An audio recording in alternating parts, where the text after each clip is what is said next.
we will have this small live session. I guess we will talk about this Miniart kit. So it's a 135 scale T-34. As you remember, it is I would say relatively fresh release. It was unveiled this year, and we already have several versions, so that's why it is interesting to see what is actually, I mean, what this plastic is like, how it assembles, and etc. etc. Obviously, it will be supplied as a build review, and today it's more of a, I would say, live talk. We discuss what is good in this set, why it is interesting, why it is not. I will be answering on the questions live, so I won't be typing. I will be just answering, let's say, by saying it. I will try to check the chat, so just give me a second. I guess live chat. Somehow I do not see it in the live stream. So I guess I will try to check it on my other phone. Just give me a second. Maybe it will be easy thing to do, maybe not. So let's try. And so where do I have live streams? Somehow YouTube is a bit slow in this sense. Hey Nikki. So at least, yeah, I saw a message from Nikki, so I guess we will do it this way. Messages are visible as a pop-ups, so that's why it will be easy to answer spot on, let's say. So what we are talking about, again, this is a 135 scale T-34. As you can see, I assembled hull, and this is a version without interior. I reviewed it recently, so you can find it easily on our YouTube channel.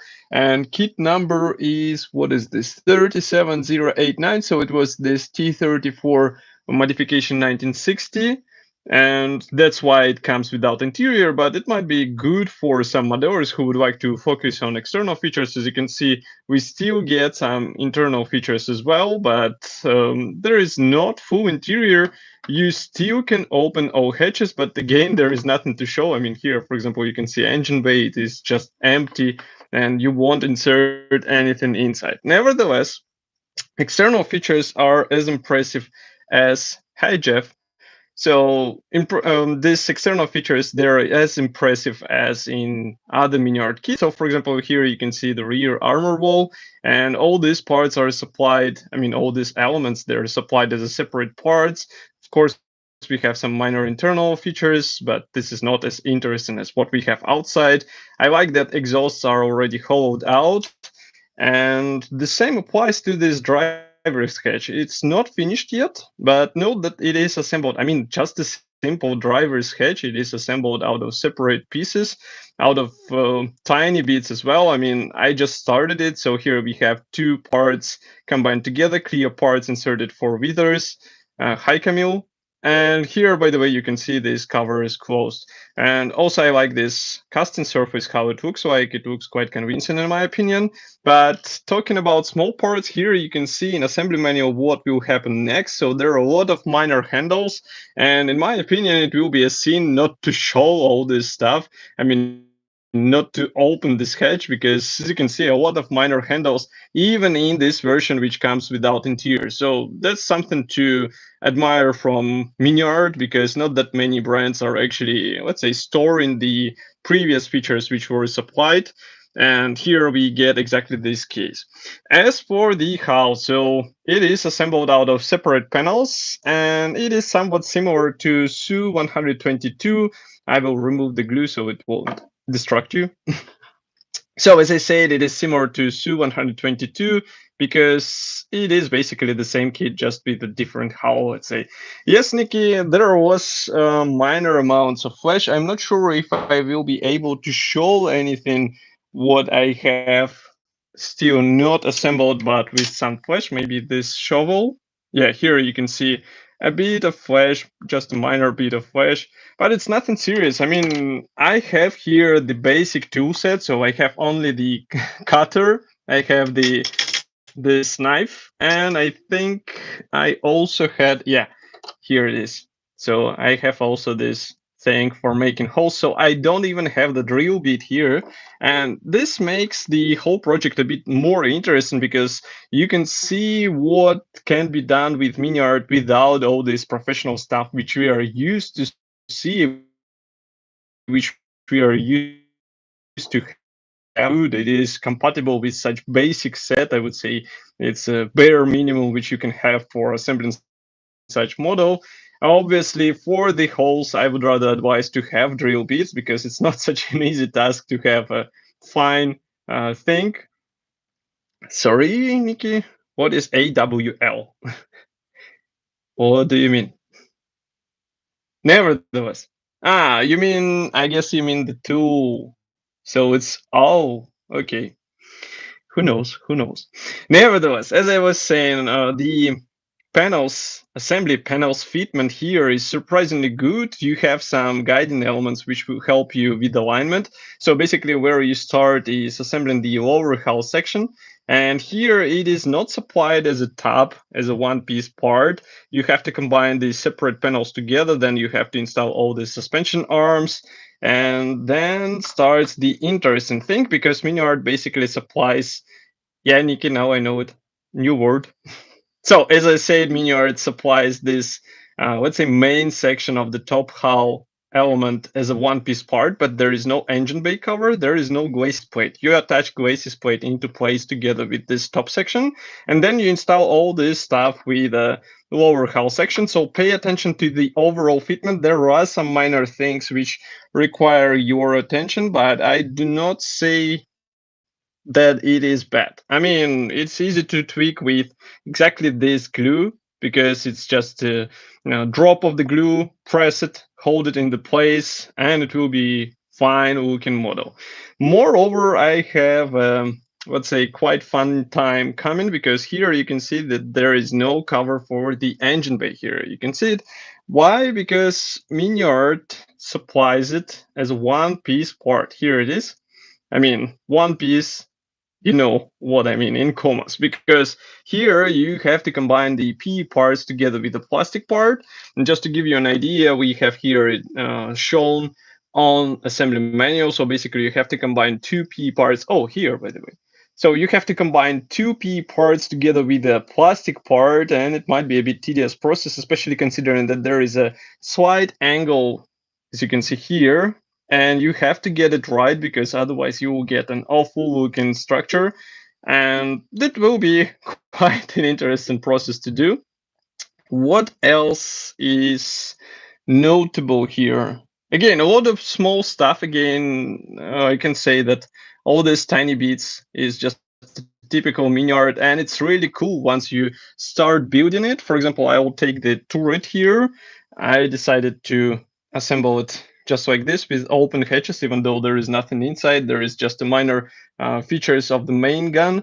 Moreover, main gun is nicely detailed here on the muzzle. As you can see, we have the special, let's say, details and other stuff.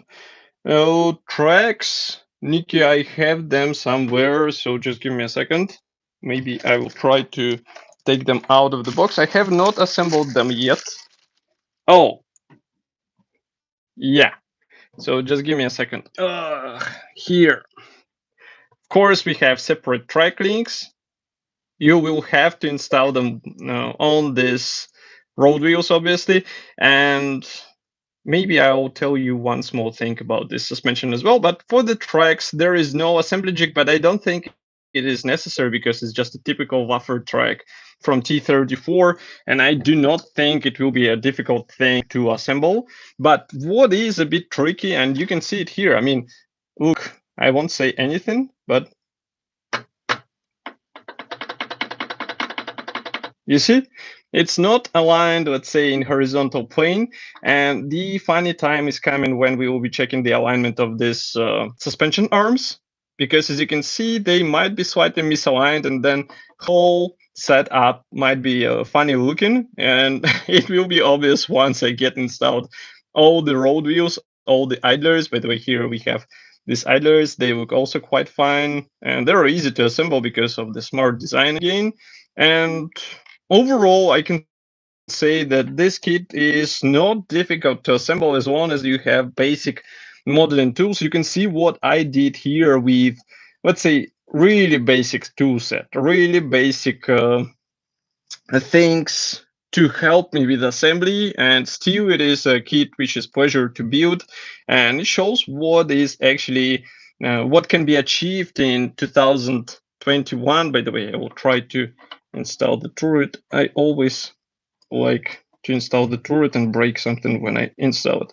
So here you can see it, quite nice looking tank. And one more thing, I will not paint it, so it's more of a test fit. I mean, now checking what is what here and there. Su-85. Yeah, Su-85 is also great. I mean, they're basically almost the same. And full interior kit might be fun, but you have to plan in advance how to paint it. Whereas this model offers you, I would say, relative freedom, because you don't even have to open the hatches. You can paint. I mean, you can close all the hatches on the model. You can paint whole model at once, all external features, and that's pretty much all. You don't have to bother about the internal elements, whereas when you build the interior kit, it's completely different story, because you will have to deal with painting separate parts, installing them somehow without damaging the paintwork, etc., etc. So it's not as simple as some others say. And as I said, I assembled Su-122. You can find the build review on the YouTube channel. I'm laughing because BO, yeah, it's some 4BO. And frankly speaking, I'm surprised that they do not sell the 4BO in the retro cans. I mean, it would be funny just to retro can whole tank and get it into the traditional gate. I would do it with this model easily, because here I don't have an airbrush, I don't have even the basic brush and basic modern paints. So that's why I decided just to try the fitment of this model to see how it gets together, and then give it an overall grade, because we were reviewing it as a kit out of the box, and now we get a chance to review it as a model in a build process. So I guess that's enough for today. I hope you enjoyed it. Oh, G7107 is really cool. I think I will publish the review of this kit of the recent version tomorrow. And it is also quite interesting combo set, because it combines figures, but I guess the truck set should be easier to build in comparison with this thing. But then on the other side, you get to weather it, and there are more possibilities with the truck. So again, it's a two-edged sword, let's say. And by the way, I will not apply the PE brackets here, because it's really tedious. As I said, I do not have the tweezers, and I will just get all the brackets lost. That's why I don't even want to risk it. And I mean, it won't show you anything extra. You get the idea. And we will talk about this turret in the video review when it will be published. And as I said, for today, that's all. Thank you for joining me in such late hour. And of course, I will see you in the next video review. Stay tuned and bye.